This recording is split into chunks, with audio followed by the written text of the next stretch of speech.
Assalomu alaykum. Mana bugun biz Farg'ona viloyati Beshariq tumani Tovul qishlog'idamiz. Bu ikkinchi molimiz suyuqlantirilgan. Boyagi birinchisi edi. Xo'p, bugun 2026-yil 4-mart holati. Xo'p, akamizga xolasa mana Gustav Galishtin urug'imizni qo'yib beryapmiz.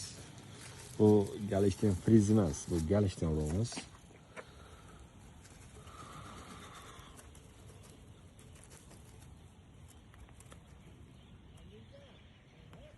Urug'larimiz xudo xolasa sifati zo'r,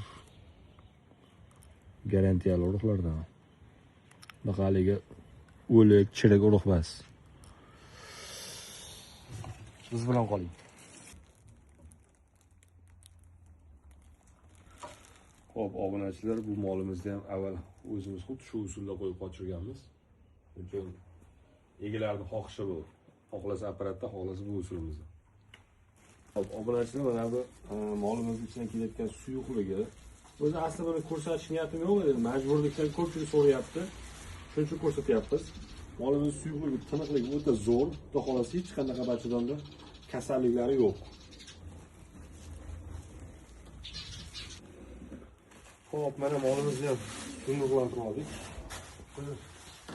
Xo'p, operator bolasini bitta ko'rsatib qo'ying. Oldingi bolasi. Ha, 2 yil mevasini. Hay. Buni osdikmi? Ya shartmasmi? Osib qo'ying. 3 soat o'tmas. O'tgan yil qo'ygan Galishtin urug'imiz mana tushgan edi. Aka, bu novosmi o'raydi? Novos. Novos tushgan. Xudo xolasa bu yil ham 98% novos tushadi aka.